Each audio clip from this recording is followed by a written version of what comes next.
Squid game में पाकिस्तानियों के लिए दो बड़े धचके हैं और ये उन्हें तब पहुंचते हैं जब अली अब्दुल अपना तारुफ करवा रहे होते हैं। वो अपना नाम बताते हैं तो प्लेयर 456 उनसे पूछते हैं वो कहाँ से हैं। वो कहते हैं मैं पाकिस्तान से हूँ। तो प्लेयर 456 उनसे पूछते हैं पाकिस्तान कहाँ है।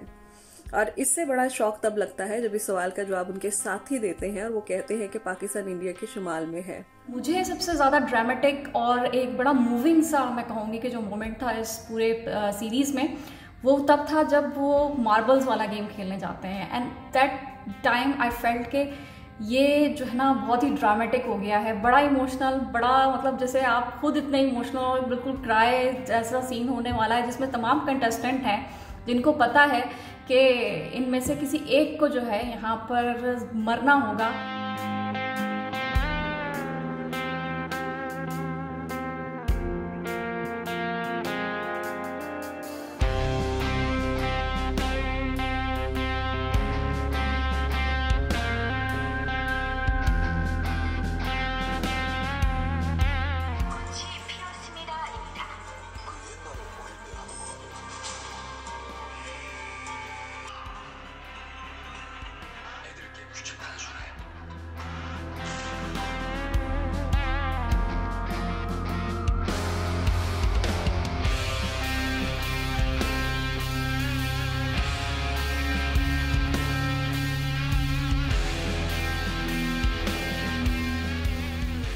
आई थिंक पाकिस्तान की रिप्रेजेंटेशन काफ़ी अच्छी हुई है अगर कंपेयर करें बाकी मूवीज़ में। इसमें वो दिखाते हैं कि he is in a different country, तो उसका लहजा उन लोगों के लोगों के साथ डिफरेंट है, वो ज़्यादा रिस्पेक्ट दे रहा है उन्हें। एंड आई थिंक ये कल्चरली भी हमारे में है कि जब आप कहीं गए हुए हैं तो you show a lot of respect to people.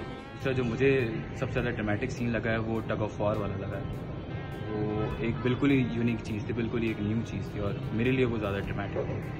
सबसे अच्छा मुझे पार्ट लगा, जो ड्रामेटिक पार्ट उनका सबसे अच्छा था, वो एक एपिसोड जो गैनबू है जिसमें बेस्ट फ्रेंडशिप का कॉन्सेप्ट है, जो एक दूसरे पे ट्रस्ट करते हैं। और उन्होंने ना एक माहौल क्रिएट किया था उसमें, मोहल्लेदारी का, दीवारों से दीवारें जुड़ी हुई थी और बस बच्चे जिस तरह से एक गली में निकलते हैं और खेलते हैं, वो वाला कॉन्सेप्ट मुझे बहुत अच्छा लगा। और वो सीन भी बहुत ज़बरदस्त है। कुछ सीन्स और कुछ बातें इस मूवी में इस तरह से हैं जो हमें सोचने पे मजबूर कर देती हैं कि हमें अपने फ्यूचर के लिए किस तरह के इक़दाम करने चाहिए, जो टाइमली हमें काफ़ी सारी मुश्किलात और परेशानियों से बचा सकते हैं।